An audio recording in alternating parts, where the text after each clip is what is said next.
sorrows. We're here today to talk to you about a thing called the Freedom Weekend.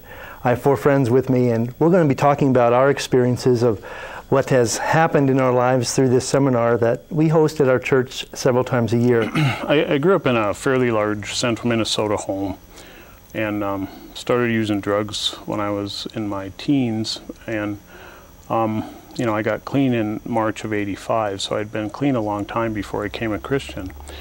And one of the things in the NA community we talked about was both seeking a higher power and doing the steps to achieve a state where we were happy, joyous, and free.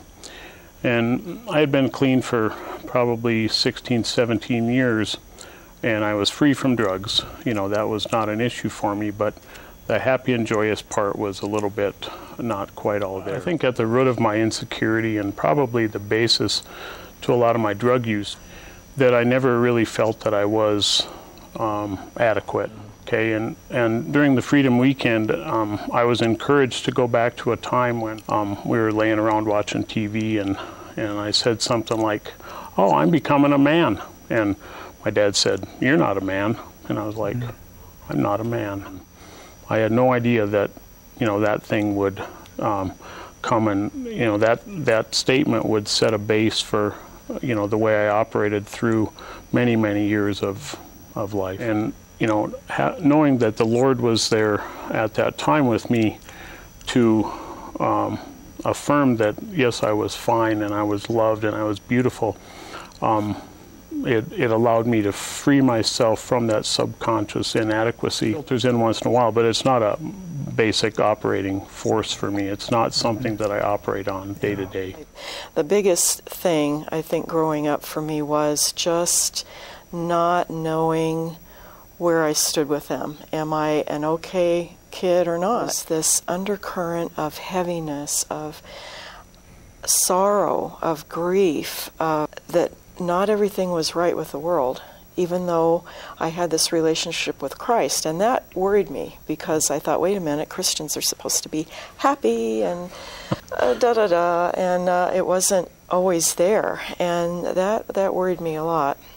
Tried to push ahead and work through it, but there was still this undercurrent of depression. When I married a widower in 1987 and became an instant mom to this wonderful 7-year-old boy, but at the time he was not wonderful at all. I resented the freedom that he had, the happy-go-lucky, and that made me so angry, and I realized that he had everything that I didn't have as a little girl, and I resented it.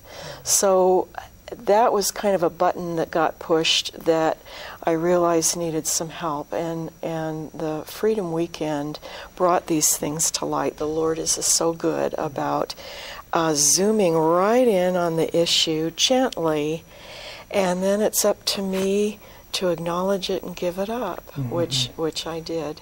The ought that I felt toward my parents was gone. With this depression, I had sought counsel, Christian counsel as well as secular. Several years of that, lots of money.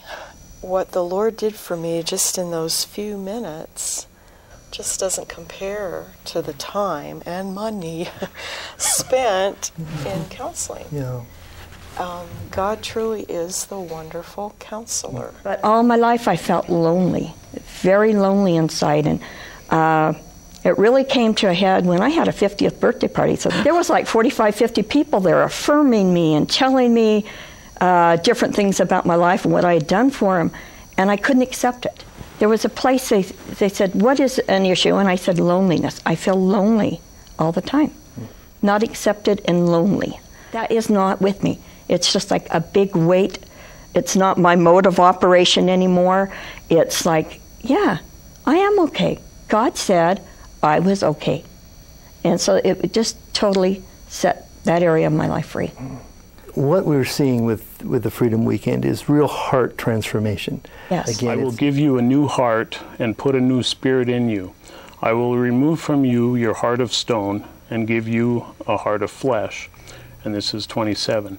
And I will put my spirit in you and move you to follow my decrees and be careful to keep my laws. Part of the Freedom Weekends talks about blessing and blessing generations and time of blessing in our families. And I actually really felt as our kids grew up that we needed to bless them into adulthood and do kind of a rite of passage thing for them.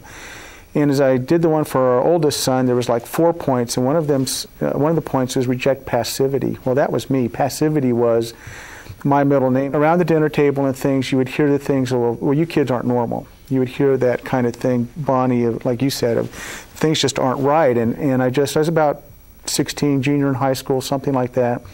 And seriously thought, is this true? Is this really a true fact? Really going back in one of them and just remembering that moment and saying, you know, Jesus, where are you?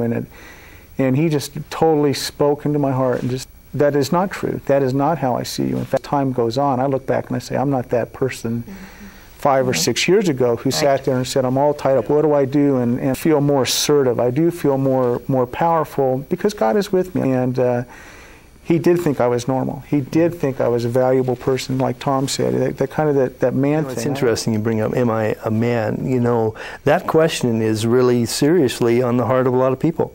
Am I really an adult? And sometimes people are 30, they don't feel like adults. Sometimes they're 40, sometimes they're 60, and they still don't feel like they've arrived. And it's that inner gnawing. It's like, what's wrong with me? You know? I'm laying them down for the joy of the Lord. Yeah. I'm trading my sickness.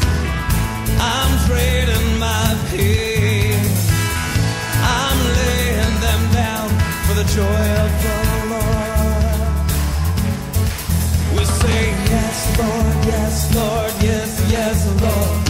Yes, Lord, yes, Lord, yes, yes, Lord.